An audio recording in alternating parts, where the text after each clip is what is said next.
தென்னாட்டுடைய சிவனை போற்றி, என் நாட்டவருக்கும் இறைவா போற்றி. சிவனே துணை சேனல் நேயர்கள் அனைவருக்கும் அன்பான வணக்கம். அனைவருக்கும் அன்பான வணக்கம். இந்த வீடியோவில் நாம் இந்த சோபகிருது ஆண்டின் கடைசி மாதமான பங்குனி மாத ராசி பலன்களை பார்க்கலாம். நிகழும் ஸ்ரீ மங்களகரமான சோபகிருது ஆண்டு பங்குனி மாதம் 14/3/2024 வியாழக்கிழமை, வளர்பிறை சதுர்த்தி, பஞ்சமி திதி, பரணி நட்சத்திரம், சித்த யோகம் கூடிய நன்னாளில் இந்த சோபகிருது ஆண்டின் கடைசி மாதமான பங்குனி மாதம் பிறக்கின்றது. மாத தொடக்கத்தில் கிரகங்களின் சஞ்சாரத்தை பார்த்தால், மேஷத்தில் குரு சந்திரன், கன்னிராசியில் கேது, கும்பத்தில் சனி சுக்கிரன் செவ்வாய், மீனத்தில் சூரியன் புதன் ராகு என இந்த பங்குனி மாத தொடக்கத்தில் கிரகங்கள் சஞ்சரிக்கின்றன.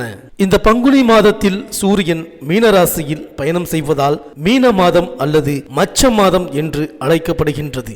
இந்த மாதத்தில் தெய்வங்களின் திருமணங்கள் நடைபெறுகின்றது, மேலும் மனிதர்களின் திருமணங்களும் நடைபெறுகின்றன. பங்குனி மாதம் வசந்த காலத்தின் தொடக்கமாக அமைகின்றது. மங்களங்கள் நிறைந்த மாதம் என்று இந்த பங்குனி மாதத்தை போற்றுவார்கள். புராணத்தில் குறிப்பிட்டிருக்கும் சகல மங்கள காரியங்களும் பங்குனி மாதத்தில் தான் பெரும்பாலும் அரங்கேறியுள்ளது. மலைமகள் உமையவளை சிவபெருமான் மனம் புரிந்த மாதம் பங்குனி மாதம். இந்த மாதத்தில் நாம் செய்கின்ற சின்ன சின்ன தானங்கள் கூட மிகுந்த நல்ல பலன்களை தரும். 1000 பசுக்களை தானம் செய்த புண்ணியத்தை தருகின்ற மாதம் இந்த பங்குனி மாதம். பங்குனி மாதத்தில் முறையாக நாம் தெய்வ வழிபாடுகளை செய்து வந்தால் தடைகள் எல்லாம் நீங்கும், வெற்றி தேடி வரும். அரங்கனை விபீஷ்ணர் பெற்றுக்கொண்ட மாதமும் இந்த பங்குனி மாதம் தான். அது மட்டுமா, அரங்கன் அமர்ந்து கொண்டு காவிரிக்கும் கொள்ளிடத்திற்குமான இடத்தை திருவரங்கம் என அமைத்து திருத்தலமாக்கியதும் இந்த பங்குனி மாதத்தில் தான். சிவனாருக்கு உகந்த மாதம் இந்த பங்குனி மாதம். அதேபோல் அரங்கனை போற்றுகின்ற மாதமாகவும் திகழ்கின்றது இந்த பங்குனி மாதம். பங்குனி மாதத்தின் உத்திர நட்சத்திர நாள் மிகவும் விசேஷமானது. இந்த நாளில்தான் முருகப்பெருமானை விரதமிருந்து தரிசிப்பார்கள். அதேபோல் காவடி எடுத்தும் பால்குடம் எடுத்தும் எண்ணற்ற பக்தர்கள் வழிபடுவார்கள். பங்குனி மாத உத்திர நட்சத்திர நாளில் விரதமிருந்து முருக கடவுளை தரிசித்தால் விரைவில் திருமண பாக்கியம் கைகூடும் என்பது பக்தர்களின் நம்பிக்கை. அதேபோல் பங்குனி மாதத்தில் தேய்பிறையில் வரும் ஏகாதேசியை விஜயா ஏகாதேசி என்பார்கள். எத்தனை தடைகள் இருந்தாலும் அவற்றையெல்லாம் நீக்கி எடுத்த காரியத்தில் வெற்றியை அளிக்கக்கூடியது விஜயா ஏகாதேசி. பங்குனி தேய்பிறை விஜயா ஏகாதேசியில் பெருமாளை தரிசிப்பதும் துளசி மாலை சார்த்தி பிரார்த்தனை செய்வதும் மகத்தான பலன்களை வழங்கும். நாம் பெருமாளிடம் வைக்கின்ற கோரிக்கைகள் எல்லாம் நிறைவேறும். மேலும் இந்த பங்குனி மாதத்தில் கிரகங்களின் பயிற்சியை பார்த்தால், பங்குனி 1ஆம் தேதி செவ்வாய் கும்பராசிக்கு பயிற்சியாகின்றார். பங்குனி 13ஆம் தேதி புதன் மீனராசியில் நீச்சம் பெறுகிறார் மற்றும் வக்ரமடைகின்றார். இந்த கிரகங்களின் சஞ்சாரம் மற்றும் பயிற்சி மற்றும் நீச்சம் வக்ரம் ஆகிய இந்த நிலையினால் உங்கள் ராசிக்கு என்னென்ன பலன்கள் கிடைக்கப் போகின்றது, நீங்கள் செய்ய வேண்டிய பரிகாரங்கள் என்ன என்று இந்த வீடியோவில் பார்க்கலாம். அனைவருக்கும் இனிய தமிழ் புத்தாண்டு நல்வாழ்த்துக்கள்.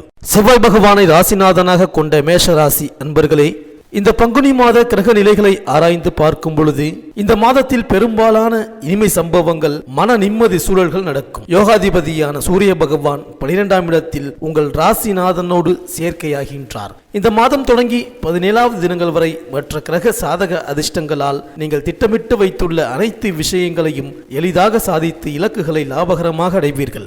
மறைந்து நின்று மிக கடுமைகளை தந்து வருகின்ற ராகு கேது கிரகங்கள் அனுகூல மேன்மைகளை உண்டாக்கி தருவார்கள். இதனால்தான் வாழ்வில் மிகப்பெரிய திருப்பு முனையே ஏற்படும். குடும்ப வகையில் பிரச்சனை, தொந்தரவுகளை நீங்கள் சந்திக்க போவதில்லை. இந்த மாதம் ஆரோக்கிய விஷயங்கள், தொந்தரவு, சஞ்சலம், தேவையற்ற விரயங்கள் ஏற்படாமல் நகரும் இந்த மாதம். மேலும் அதிர்ஷ்ட மேன்மைகள் காத்திருக்கின்றது. உங்கள் இல்லத்திற்கான அத்தியாவசியங்கள் உபரியாக பூர்த்தியாகும். அஸ்வினி மற்றும் பரணி நட்சத்திரக்காரர்கள் கடன் கண்ணி, பிற நபர்களுக்காக ஜாமீன், சிபாரிசு விஷயங்களால் அடைந்து வரும் தொந்தரவுகள், பண இழப்புகள், பிரச்சனைகள், வம்பு வழக்குகள், வாழ்க்கை துணை ரீதியான பிரிவு போன்ற சங்கடங்களுக்கு தீர்வு ஏற்படும். உத்தியோகம், பணி, பதவி விஷயங்களில் அனைவருக்கும் ஏற்றங்கள் உண்டு. இளம் இருபாலருக்கும் சுக்கிரனின் அனுகிரகத்தால் விரைவாக திருமணம் முடிவாகும். மேலும் மாதத்தின் முதல் நாளிலேயே செவ்வாய் கும்பராசிக்கு செல்கின்றார். அவர் அங்கு லாபாதிபதி சனியோடு சேர்ந்து மாதம் முழுவதும் சஞ்சரிக்கின்றார். இந்த முரண்பாடான கிரக சேர்க்கை அவ்வளவு நல்லதல்ல.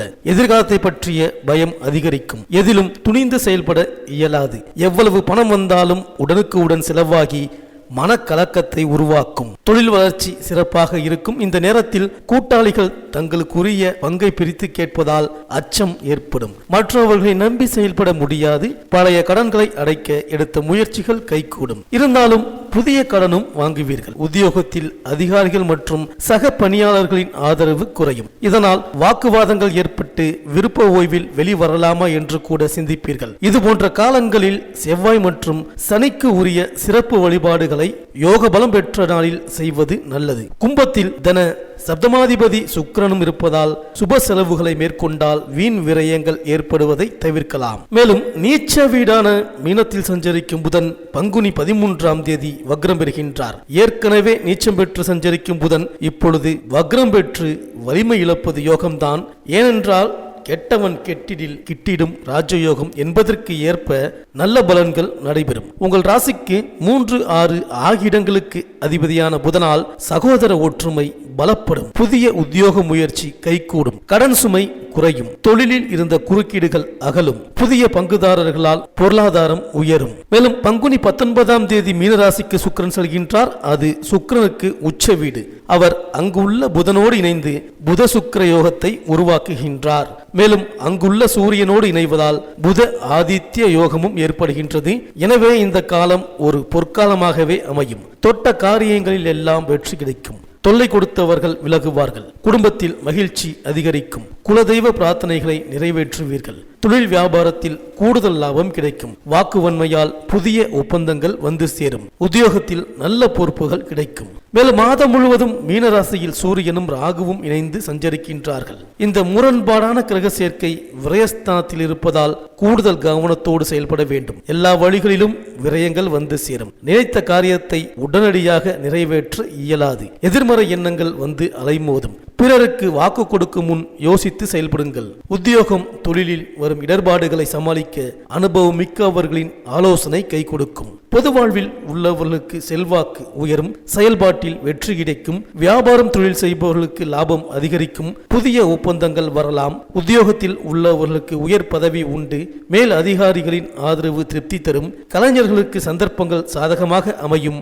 மாணவ மாணவிகளுக்கு சிந்தனையில் தெளிவு பிறக்கும். பெண்களுக்கு குடும்ப ஒற்றுமை பலப்படும். குடும்ப நெருக்கடி மற்றும் மனவாழ்வு ரீதியான சஞ்சலங்களுக்கு தீர்வு ஏற்படும். மாணவ மாணவிகளுக்கு உயர்கல்வி ரீதியாக நீடித்து இருக்கின்ற மன அயற்சி சிரமங்கள் விலகும். விவசாயிகளுக்கு பெரியதொரு லாப சந்தோஷம் உற்பத்தி ரீதியாக ஏற்படும். கலைஞர்களுக்கு இந்த மாதம் 13ஆவது தினம் முடிவதற்குள் உயர்வு காத்துள்ளது. அரசியல்வாதிகளுக்கு திடீரென்று கட்சி மேலிட ரீதியாக பதவி உயர்வுக்கு என உங்களுக்கு அழைப்புகள் வரும். இந்த மேஷராசி அன்பர்களுக்கு இந்த பங்குனி மாதம் அனுகூலமான நட்சத்திரங்கள் பரணி, திருவாதிரை, பூசம், மகம், அஸ்தம், அனுஷம், திருவோணம், சதயம், பூரட்டாதி, ரேவதி.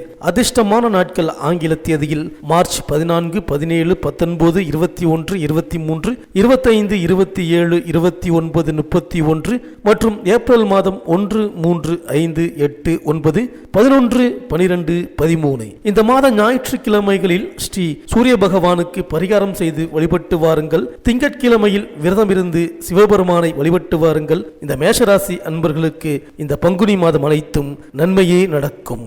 இந்த வீடியோ உங்களுக்கு பிடிச்சிருந்தா லைக் பண்ணுங்க, உங்க நண்பர்களுக்கு ஷேர் பண்ணுங்க, மறக்காம சப்ஸ்கிரைப் பண்ணுங்க, பக்கத்தில் இருக்கிற பெல் ஐக்கானை கிளிக் பண்ணுங்க. மீண்டும் அடுத்த வீடியோவில் சந்திப்போம். நன்றி, வணக்கம்.